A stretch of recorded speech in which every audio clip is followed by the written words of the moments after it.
Welcome to the BuiltOnAir podcast, the variety show for all things Airtable. Each episode, we cover 4 different segments. It's always fresh and different and lots of fun while you get the insider info on all things Airtable. Our hosts and guests are some of the most senior experts in the Airtable community. Join us live each week on our YouTube channel every Tuesday at 11 a.m. Eastern. And join our active community at BuiltOnAir.com/join. Before we begin, a word from our sponsor, OnToAir.com. Any business running on Airtable gets the value that Airtable has, but also needs a few more functions to complete their operations. That's where OnToAir comes in. It's a suite of tools for any business running on Airtable to maximize your operations efficiencies and automations. One customer, John, states that OnToAir enables his business to function properly without having to think about building their own software, and that is pretty invaluable. The OnToAir Airtable apps are amazing, and we use them often and are very happy with the results. So join John and hundreds more customers and take your Airtable to the next level with OnToAir. Sign up today with promo code BuiltOnAir for a 10% discount. Check them out at OnToAir.com. And now let's check out today's episode and see what we built on air.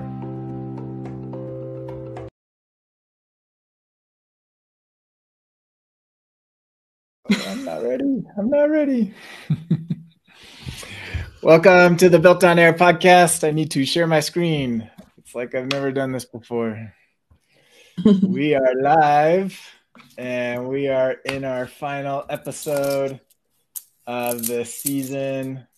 Just 1 second here. Let me get my screen up.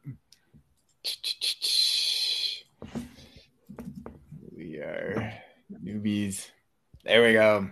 Welcome to the Built on Air podcast, season 14, episode 8, final episode of the season.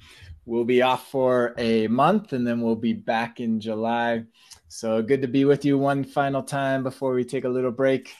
We have with us our regular Jen Rudd. Welcome back, Jen. Thanks for having me again, Dan. Yep, good to have you. And we've got Camille again, as always. I believe Allie is out with COVID, unfortunately, this week. So she's recovering from that. And so hopefully she is back healthy soon here shortly. So let's get started. So we always do an hour-long episode talking about all things Airtable. I'll run you through what we're going to be doing today. We'll start, as always, with our Round the Bases, keep you up to date on the world of Airtable. And then a quick shout out to OnToAir, our primary sponsor. Then Jen Rudd is going to walk through how Airtable is used in the nonprofit world. And then Camille's going to walk through a base that she is working on for a tabletop role-playing game. I had to Google what TTRPG meant. So now I know. And we know a little bit more about Camille, what she does on the weekends. Yeah, I'm so cool. That's right. That'll be fun. And then a quick shout out to join our community. And then finally, I'll walk through a question on dealing with scripting and views that came from the Built on Air community. So let's start off with our Around the Bases. There was one announcement that came out last week, improvement to timeline views. So Alex walks us through some enhancements. I have not had a chance to play with these. Anybody play with these yet? No, I thought the overlap of the things were pretty cool, though. The overlap of the labels. Yeah, I've seen them in action, and they are pretty useful. I was working on a timeline that had episode releases, and depending on, like, if it's a movie, there's only one episode, but if it's, a show, it might have 10 episodes, and so it would, like, you could fit the whole label on a show, but you couldn't for a movie, and you'd never know what the name of the movie is. Well, now you can, because it just goes past where that block ends. So I think it's pretty useful. There's, it seems pretty consistent in what I've seen. Also, if you continue to scroll, you can kind of see it in this screenshot, but like if you have a really long bar and you like scroll along it, it will stick with you. So you always know what it's called, even if like the beginning isn't on screen anymore. Yeah, so show it like that right there. Yeah. Cool. So nice little enhancements to the timeline. That's good to know. They're still working on those widgets. And yeah, nice enhancement there. That was the only, I think that was the only like kind of product announcement that I saw this last week. So that's the only thing that came out. Well, I take that back. There was one more that came from Russell in the BuiltOnAir community. Seeing the data library feature starting to be rolled out. So we talked about this the last 2 weeks or so of they've announced the data library, the verified data, and it looks like that's starting to roll out more and more. And so that's cool to see. I have not yet played with it. I need to start playing with this. So I could be wrong, but in Russell's post, he says he wishes he had a way to replace old syncs with the new masters. I think because it's the same source, you don't do anything unless it's like syncing, like his old sync is synced from a similar data set that wasn't the one that was published. I think if your old syncs are using the same view that was added to the data library, there's nothing different that you need to do because it really is just a shared link. It's just like a shortcut to get there faster. I could be wrong, but that was my understanding of what it is. So explain that more. I'm not quite getting that. So we have regular shared views that you can sync into other bases. And it sounds like Russell has multiple synced tables set up somewhere. But then now he's published to his data library one source that says current team and partners and one that says clients. If he has any existing syncs that are syncing from the same source as the client's data library or the current team and partners data library, I think it's technically already connected because it's coming from the same source. I don't think there's any distinction. It doesn't like take your data and put it somewhere special. It just sort of surfaces those shared links, up top. So you don't have to like find the link or search by base and then by table and then by view. Gotcha. I could be wrong, but that's how I've been understanding them, that your old syncs are just the same. So basically, in order to get something into the data library, you're essentially sharing it the same way that you would to sync a table? Yes. Gotcha. Okay. So yeah, so the data library is really kind of more just a view of what's been shared. Yeah, it's a condensed view of your shared links, and it's supposed to be just the stuff that like you're going to add to all of your bases or most of your bases, such as a list of clients. That's going to be one list that you're probably going to use all over the place. So rather than finding, a list of clients every single time you create a new base, it's just an option under like add new table, okay, clients, and you already know it's pulling from the correct base and view. That's the idea. So is this different than the verified data feature? It's the same. So you have your data library, which can contain any number of, there's probably some limit, any number of shared views. And some of those can be verified. If they're verified, they'll get a little check mark. And the purpose of verifying them is like, I guess this makes more sense on enterprise plans. If you have like, your overall company might have a list of clients, but an individual department might only have their list of clients, which is a subset. Your overall company is going to verify like the overall one, and that's the one that gets the check marks versus clients-marketing or clients-accounting or something like that, so you can tell the difference on departments. Alternatively, you could do it the other way around, where it's the general, all clients, and then your department, you can have a different set of verified data than the accounting department. So my list of clients gets the check mark, and then accounting departments doesn't. So I know, I want this one. I'm in the marketing team. I want the marketing team's verified data set. Gotcha. So just controlling downstream versions of the data or upstream, depending on how you're viewing the data. Yeah, it's trying to limit daisy chaining of synced from A to B to C to D. It's like D is synced from A now. That's the hope. Got it. Very good. Okay. So there isn't, in order to get data into the verified data, it still resides in kind of a normal base and table, and then you share it and then click a checkbox saying it's verified? Yes. Okay. Ideally, I haven't seen this. I would love it if once you share a link, just in general, it gets like an icon next to it in the base when you're viewing it. We sort of add a lightning bolt to the name of the view to remind ourselves, but it'd be helpful if there was an icon that appeared automatically. And then if it's a verified or a synced data that gets its own, icon that shows the difference. It'd be really helpful if you could see that at the base level. Otherwise, you have to go to your admin panel or something like that. Interesting. For some reason, the vision I thought when they were talking about this verified data feature, I was thinking you would go to some different UI outside of like a base to kind of create your verified global data. But it sounds like it just works like all the other bases. Yeah, you can view it in you have in your settings panel, your account settings or your admin panel. There's a different place to look at them all, but to create them, you just start like any other shared view. Okay, very good. That's helpful. We need to dig into that. All right, but yeah, it looks like that's starting to get rolled out to enterprise for now, and good stuff there. Okay, a couple other from the BuiltOnAir Slack. Let's see.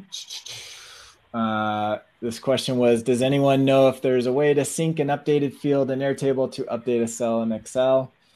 Not natively.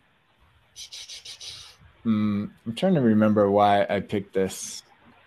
I don't think this is the one that I was planning to pick, because this is kind of just a straightforward, nothing too exciting about this one. So anyways, if you're trying to link Airtable to Excel, I think there was a different one I was trying to link to. Oh, this is it. Webhooks. It was this one. I had the wrong thread in my link. This was the one. Are Airtable webhooks counted against your automation runs?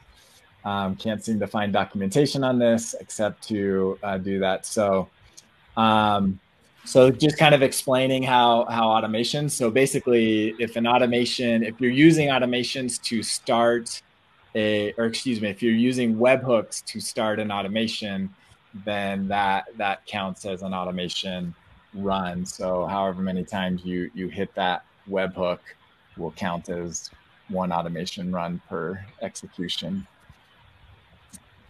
Right, because it's processing that data for them. So yeah. But if you have a webhook that triggers a make scenario, that's not an automation run. Right. Yeah. Okay. So if you're hitting out somewhere else, so. And then Scott clarifies that if you use, there's a automation trigger for webhook received, that obviously is an automation run because that is triggering that automation. And then separate from that, there's different webhooks that you can set up that are related to the base, and those aren't automations. Yep. And this was actually the one that I wanted. Sorry, it took me 3 times, but this is the one I wanted. What are we talking about? All right. Okay, so Carlston asks the largest output that you can have in a calculated formula. So I was thinking about this. I've never pushed the limits on this. It looks like others have. Josh says he's gotten to 9,000. Bill has hit 100,000. So if you have a formula that's generating like a lot of output, I know the long text field has a limit of 100,000 characters, but I've never pushed the limit on the formula output. So it looks like 100,000 somewhere in there. Have you ever tested that?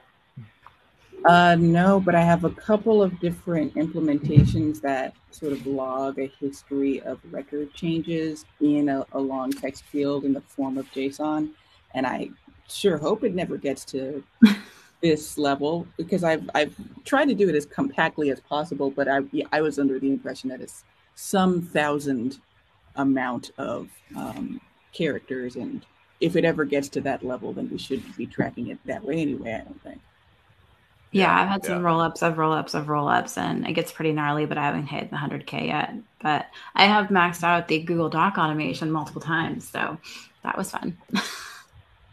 Of how much text, how much data you can push in, or like how many fields you can push in, or how much text you can put in. So finally, we had to do something crazy. I can't remember what we did, but it was like definitely there's like a limit to what you can push into a Google Doc, basically. Interesting. Yeah, I don't know what our limit is with OntoAir. If we've hit that limit with pushing data in, I'm not sure. We'll have to test that.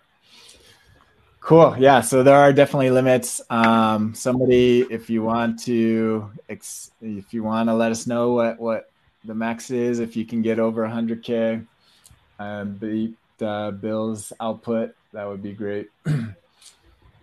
We're going to keep on the theme of limits. So here's another one.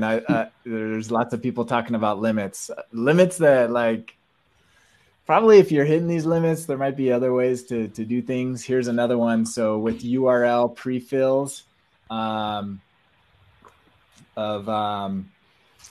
how much you can put in the URL to like pre-fill a form field. Mm-hmm. So browsers do have some limits. Sometimes like it's a lot. So depending on your browser, there might be limits, but it looks like the Airtable form itself has a 16,000 character limit. And that's what Scott says is mentioned in the support docs. That's it's pretty, that's a lot. It's not a small, it's a URL. Yeah. I think the problem is I have problems even with JotForm where people will drop part of the URL just like when they click on something, even though it's a hidden URL. So having pre-filled forms is probably not like good long-term, just because I run into issues inconsistently where the pre-fills just drop off and you just have the raw form and now you've exposed all your data. So, using a third-party form like OntoAir, sometimes that pre-fills with just a random string instead of these 1,600 or 16,000 characters might be a better solution if you're trying to push the limits because something inevitably dropped off and you're just not filling the data the right way. So,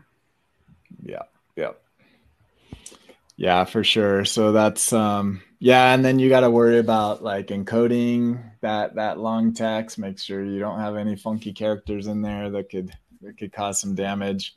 So yeah, I typically try to avoid. That's one of the cool things about OntoAir docs or forms is if your data is already in Airtable, you don't have to pre-fill it into the URL. You can actually one of the cool features is you can actually use a record ID as your template for your default values. So if you just put that long text into a random record and then just use the record ID as your placeholder, it will then pull all the values from that record and use those as your default values.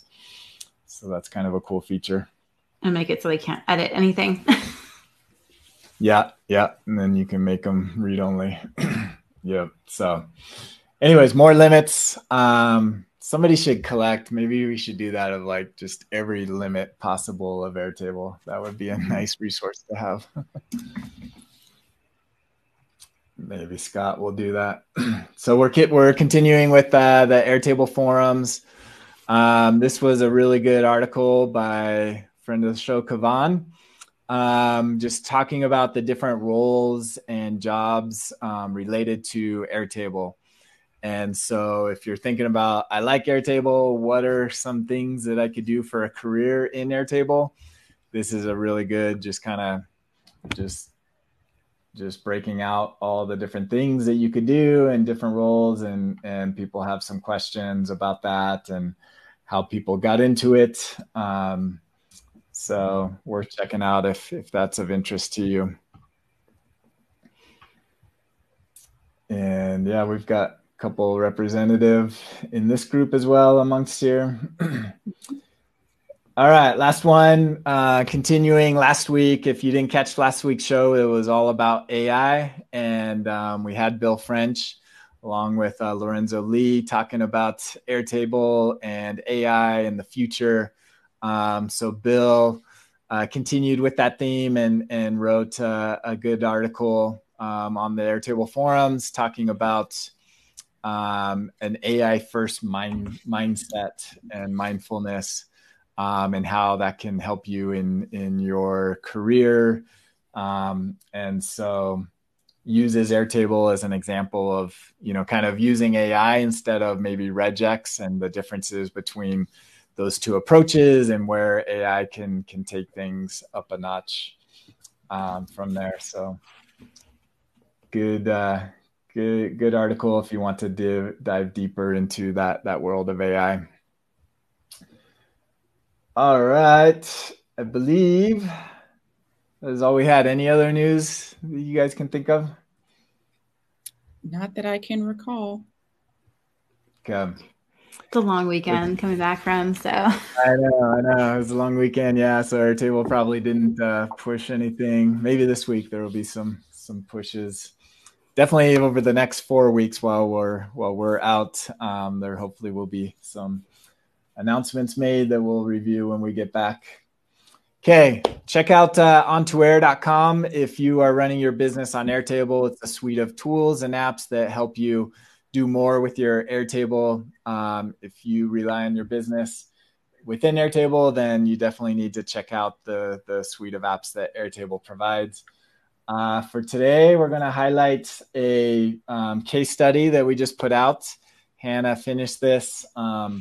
Walking through with one of our customers that uses OntoAir Forms for a grassroots grocery. Pretty cool use case. So it's called, I guess grassroots grocery is what it's called. Dan Zotter is the executive director.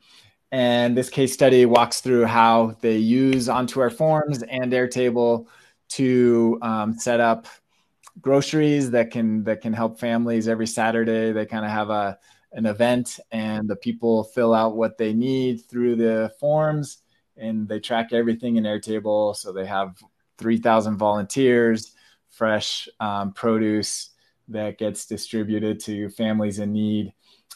So pretty cool stuff. And he used a partner. Give a shout out to Mecca Parker at Park West Digital that helped him set this all up, and has been using OntoAir Forms, as has Jen Rudd as well. I know we've done a case study with Jen, so this is a new one. So check out OntoAir Forms if you have a need for collecting data and getting it into Airtable, and also updating that data as well. And check out this case study to see how they've done that. So that's a good theme for today, more nonprofits using Airtable. All right, with that, Jen, why don't you share what you've got for us today? Absolutely. Let me see. Share screen. Okay, you can see my screen? Yes. Okay, I move this over here. So I work with a lot of nonprofits, and one of the biggest things that nonprofits have to do is share their impact, meaning they have to say what the activities that they're doing and how it's impacting those that they have set out to work with, whether they're working with underprivileged children or different parts of the country or the world that need assistance. Sometimes we have to make sure that we're tracking the activities that they're doing and then also the impact that they're doing. So a lot of what nonprofits do is reporting. It's nice to get money from funders, but then you have to tell them what you're doing with that money, in addition to what you're actually trying to do as your activities. So what I did today was just kind of demo what it would look like to create a report from the activities that you're doing within an organization. So basically I created this simple base, which has a table of activities and then attendees, which are people that would be coming to, if it was like a, I can't think of the word, if they're like coming to a symposium to talk about what the nonprofit is doing, you can have different attendees that you would keep track of. You also want to figure out, usually nonprofits have a couple different focus areas or tenets of things that they're doing. So being able to track both the activities of what they're doing to those focus areas so they can tie them back to the reporting is really helpful.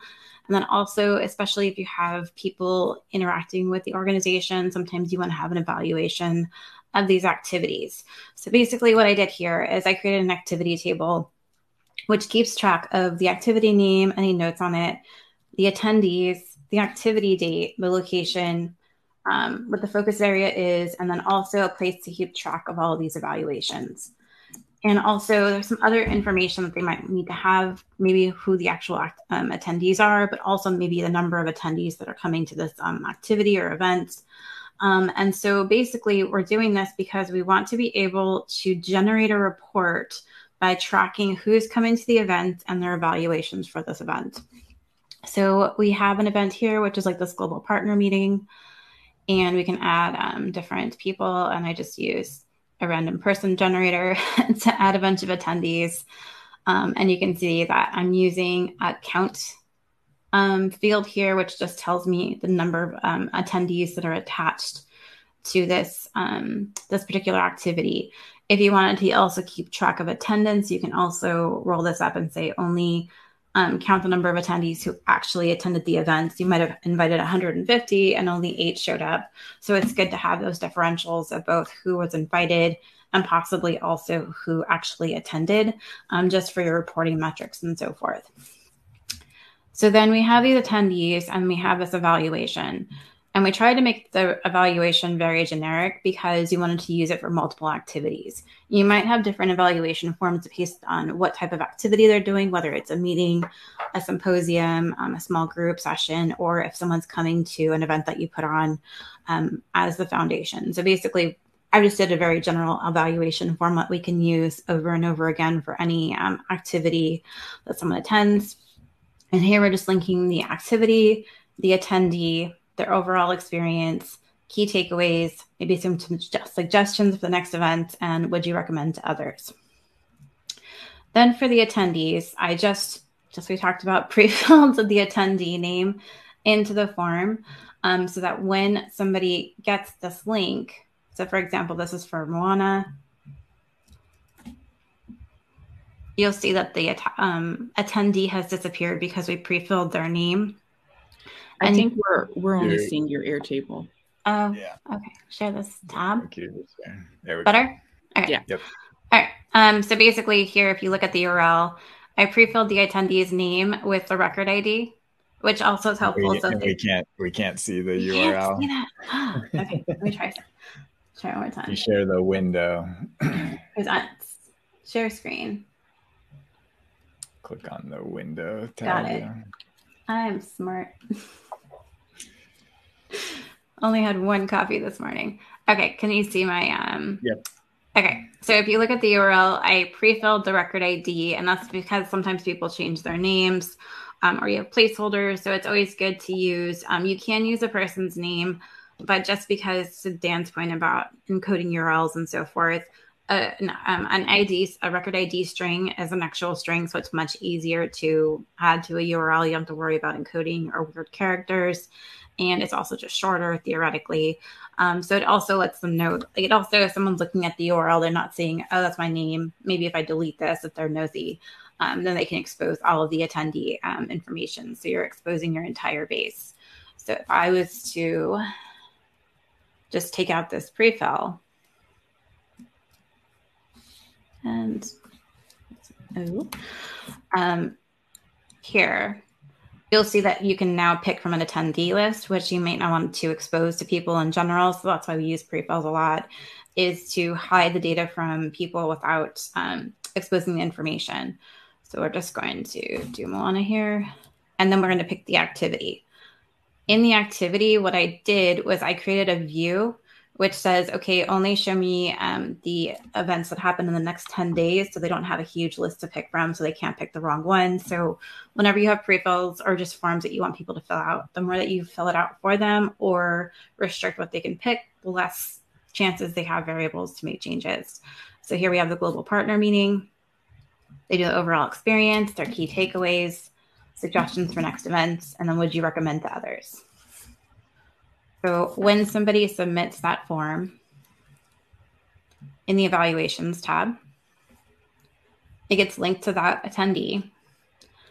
And then basically what I did was, I use this a lot for nonprofits, is to roll up the information that is coming from different fields. And I'm also adding this new line. So basically it breaks up the information. So it'll say, overall experience, overall experience, and then number of stars and so forth. So when it creates this output, when it's just a single line text, you see it as a long string.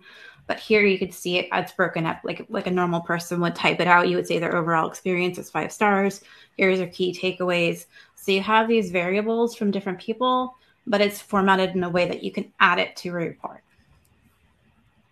So then what I then did is I have a roll up of that formula field from the evaluation. So I'm able to array join the values, which just means take everything and then separate each report output with 2 lines. So it then again looks like this, as opposed to, really ugly and so forth. So it allows you to kind of break up the information in a way that would make sense for a report. And the reason I did it this way is that because instead of somebody typing out all those responses, I can now go into Google Docs and create a document with the activity name, the date formatted. I just did it because when you put a date in Airtable, it shows up with that really long string. So this is just more human readable. And then I have the written information focus area, and it gives me the focus area fields, number of attendees, and then the feedback, which is that report output. It's fun. The automation is turned on. We're going to live demo, and we're going to wait for it to update. And so whenever I do automations where I have like reports generated and so forth, I just clear out this checkbox. And especially if you want to make sure that all the information is filled in before you generate the report, it's always good to have a checkbox as opposed to just all the criteria is met. It's just a user saying, okay, go ahead and generate that report. I generated the report, and see it has the title of the event, the date, and then it also gives some of that information. And so this is really basic, but what you can do is do some of the formatting in Google Docs. You can make this bold. You can change this to header 1. And it's always good to kind of change it to paragraph and so forth. So when you do a new output, it's not going to run because I'm demoing live. Yeah, Airtable's been a little slow this morning. It's okay. It's working. All right. Yeah. So then if I go back into the data now. So now you can add a little bit of formatting. When you're using rollups, you can't format rollups, which is the only downside, which is one of the things I'm running into as I'm generating like this really, really long report for a professional organization. They have all of this report language that they already have written. So basically we just take that, they select which report language they want to use, and then we output it into a Google Doc, and they can further format and add to it in a Word doc afterwards. But we're taking all of, go ahead. It takes Markdown, right? The window for inserting content into the Google Docs.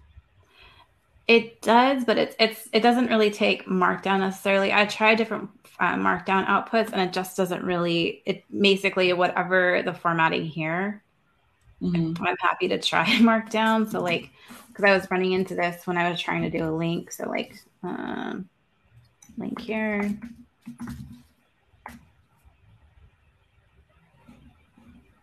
Also, whenever you have a Google Doc or some of those docs where they have the weird formatting in a place where you can have Markdown, so if there's like an underscore or things like that, it totally breaks Airtable fields and so forth. It's really annoying.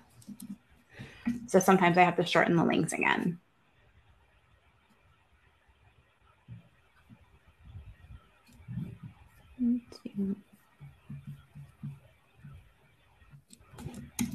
Let's see.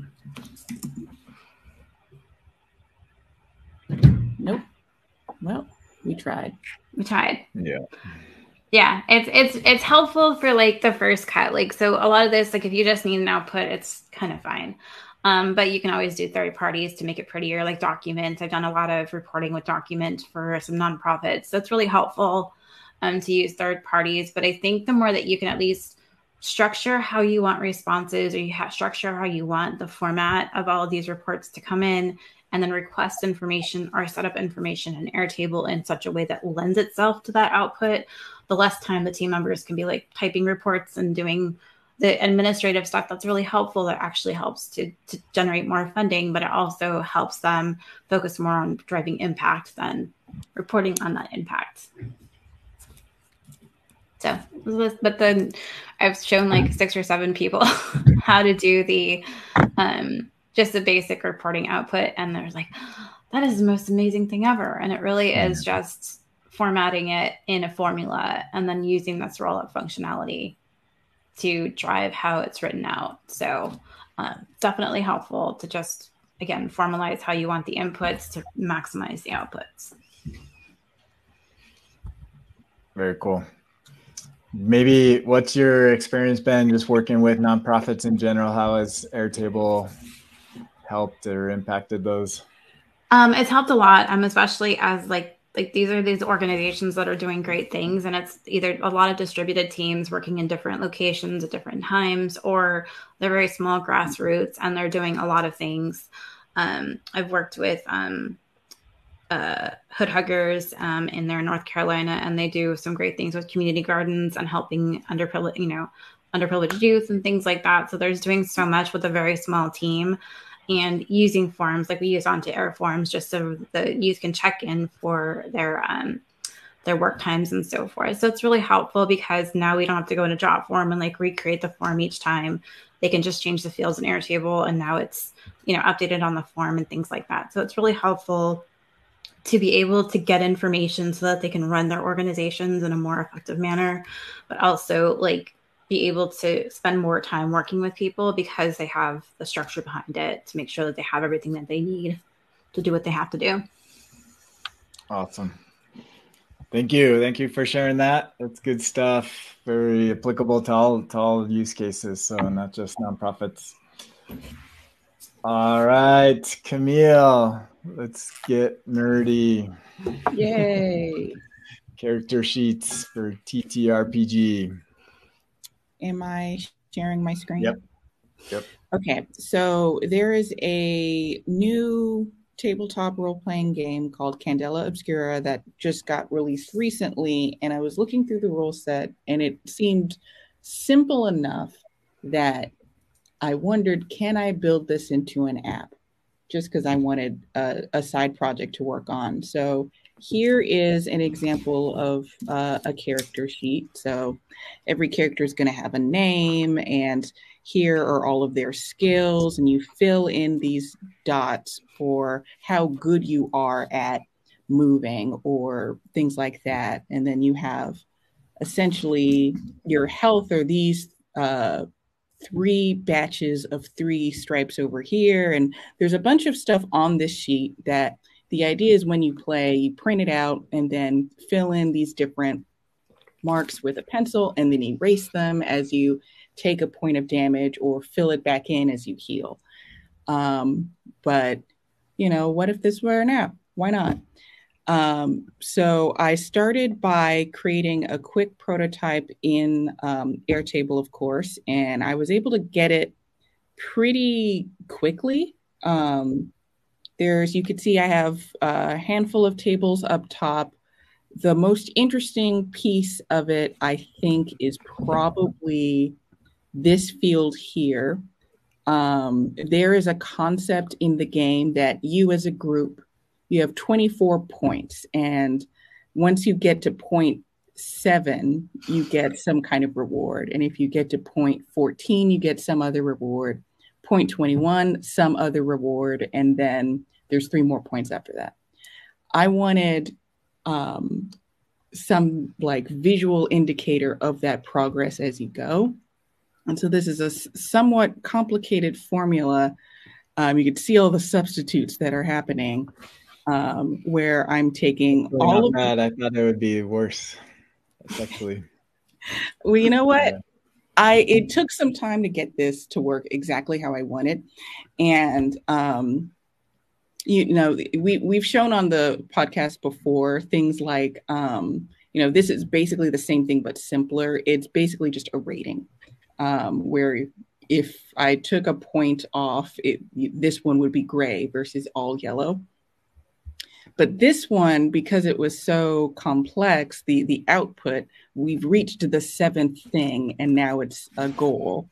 And then if I were to really quickly,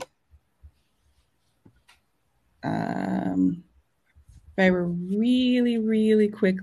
I say quickly, it's not going to be quick because there's going to be some problems. There's going to be an automation that's supposed to run that like creates a bunch of keys in order to generate all of the possible points that you can get. It sounds more complex than it actually is to play the game. It's more complex when you're building it into an app. But looking at this formula again, I'm saying, how many points do we have? All right, repeat the character F however many times I have that. I have those points. And then I want to create some empty circles for the ones that I haven't achieved yet. Repeat that in intervals of 6, and then repeat one special point, like this square here. This is a milestone that I haven't reached yet. So I'm grouping points of 7 where the 7th point is special 3 times.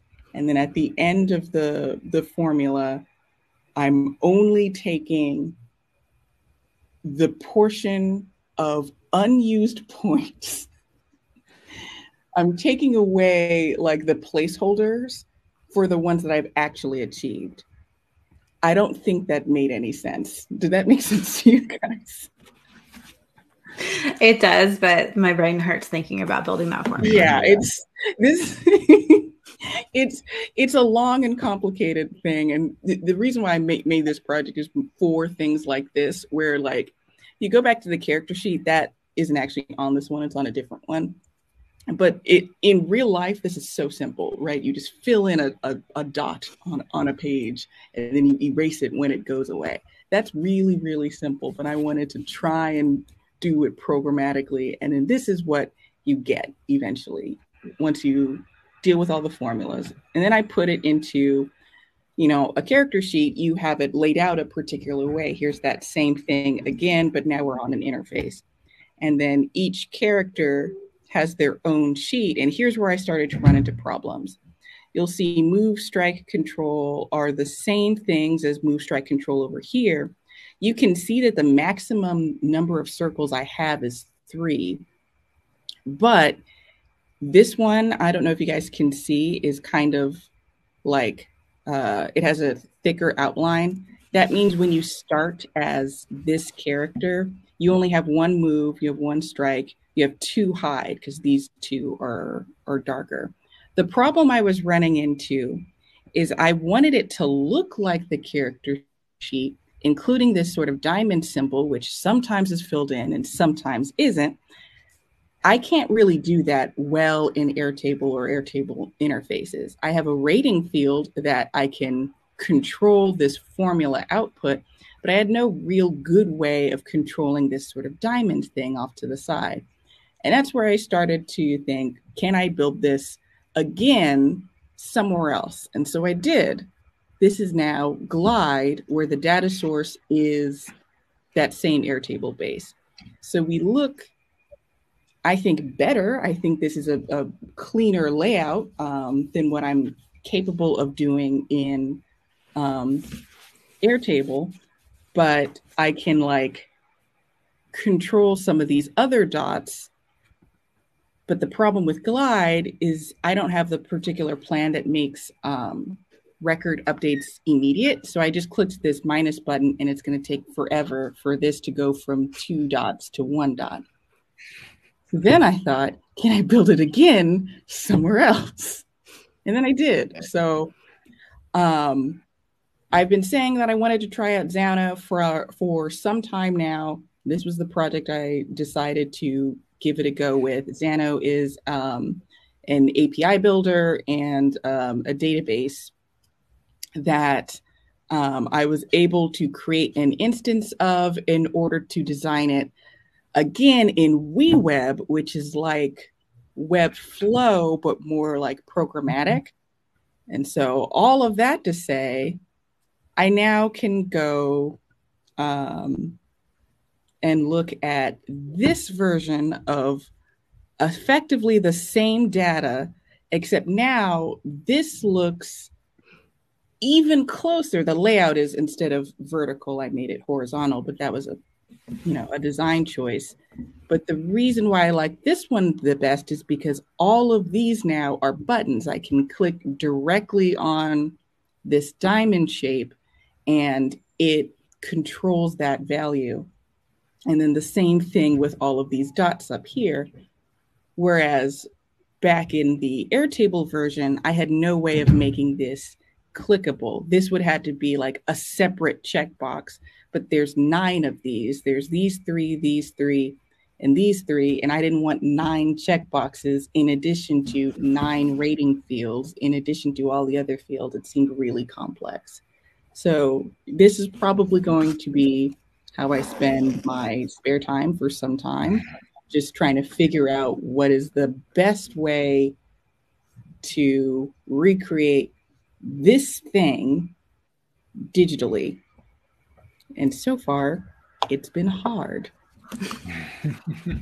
It's cool though. That's cool. Yeah, so Xano. I'll show really quickly what I like most about how I figured it out in Xano.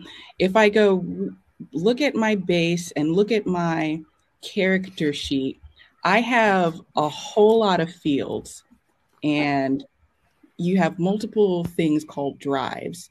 Each character has a different maximum number of drives per drive, and then how many they have available. That sounds really confusing.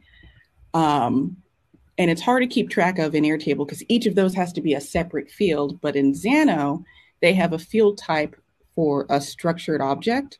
So if I look at drives, I have the 3 buckets that they're under, and each bucket can have a maximum, and available, and a resistance. And this is different per character. It's structured in like a JSON format so that I can have one field for drives and then just iterate through those versus having, I think I have like 5. No, I have 4 fields per drive, and that's annoying. And one of them is a formula that just outputs it prettily.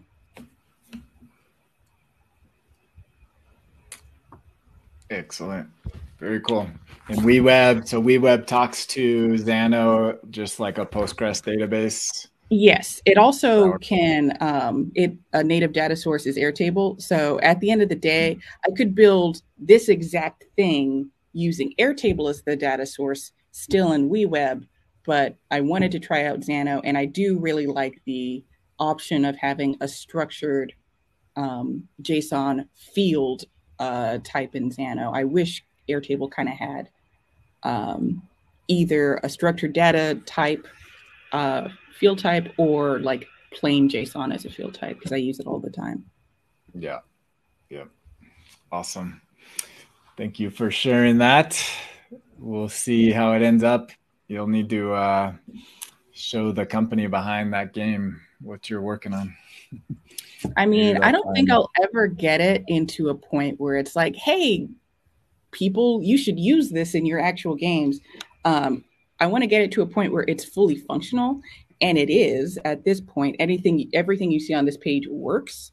But like, with any game, there's so many, like, I don't want to have to put in all of the rules as like automations, like, oh, when you reach this milestone, this thing happens. I don't want to program that. I just want to make like any circle you can fill in. I want it fill in a bowl. And that's it. That's where I want to stop. Gotcha. Awesome. Thank you, Camille, for sharing that. Let's move on. Quick shout out to join our community at builtonair.com/join. That will get you into our Slack community of thousands of Airtable users and fans and people just like you. So join us. We'd love to have you participate. And also subscribe to our podcast on YouTube. We're trying to get that subscription count up. Or on your podcast listener as well. You can listen to us on your favorite podcast. Let's move on. We're going to finish up with an audience question. This question came from Jason G in the BuiltOnAir community, and it involves scripting. And Jason G says, in scripting, if I call view.select record async, but one of the record IDs is not in that view, will the entire call fail, or will it still return the rest of the records? If you don't know the answer to this, what is your guess? If you know the answer, don't say. I don't know the answer.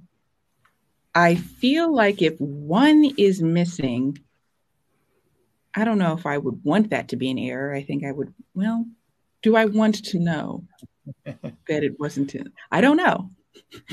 I would throw an error handler just in case. Yeah. Put it in a try catch. All right, let's find out. I wasn't sure either. My guess initially was that it would error out. That was my guess. Mm-hmm. That it would throw an error saying invalid record IDs. So let's take a look. So I've just got a simple table. This is just called documents. That's what it was called. And I've got 4 items here. This one I don't need. And so in this view, I'm showing all of them. And I've got all my record IDs here exposed. And then in this view, I'm hiding 2 of them. So A and C are showing. So what we're going to do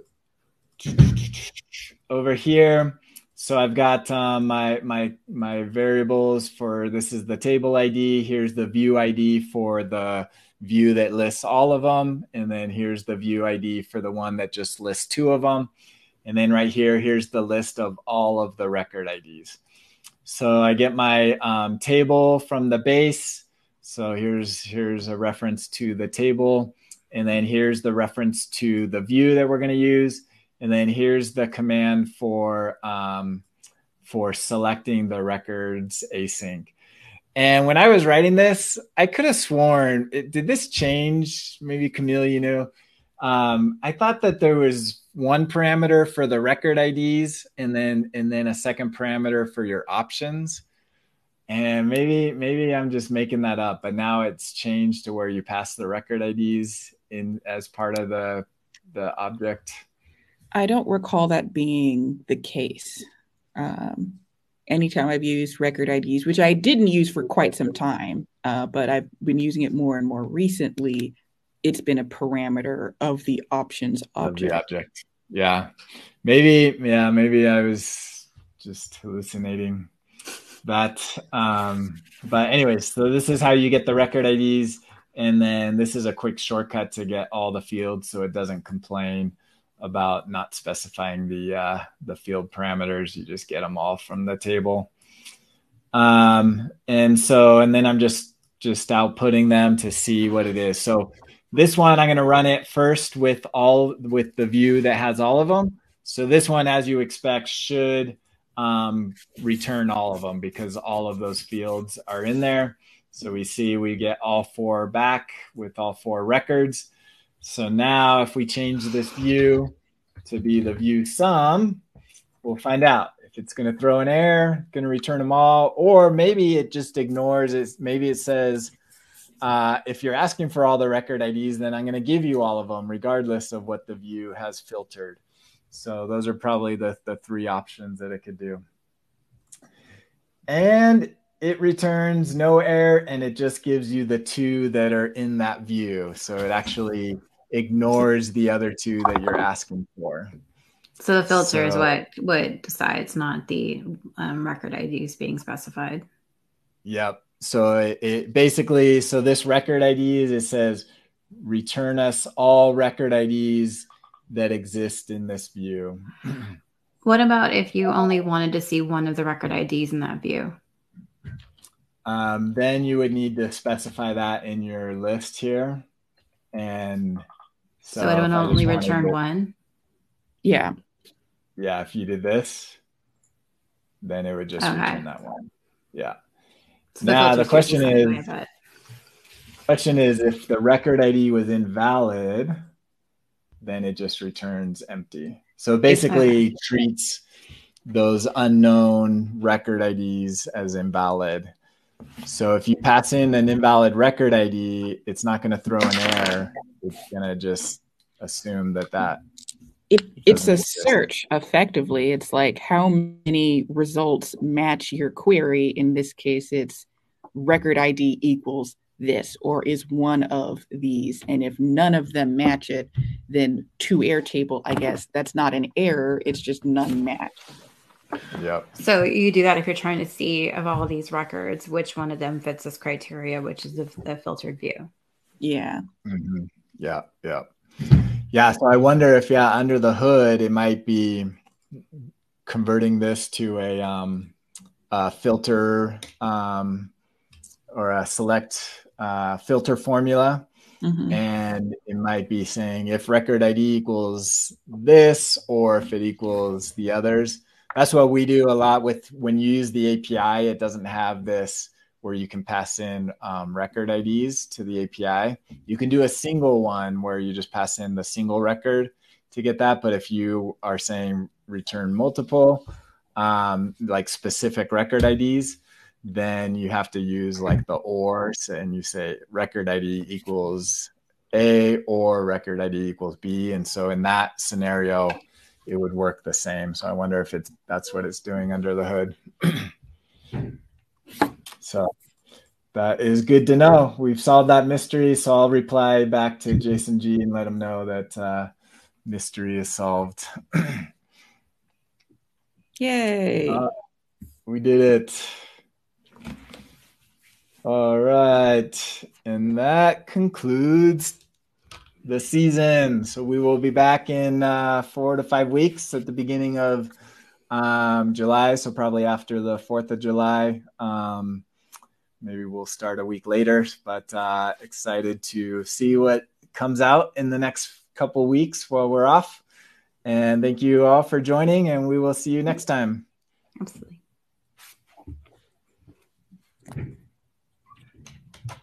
We are off.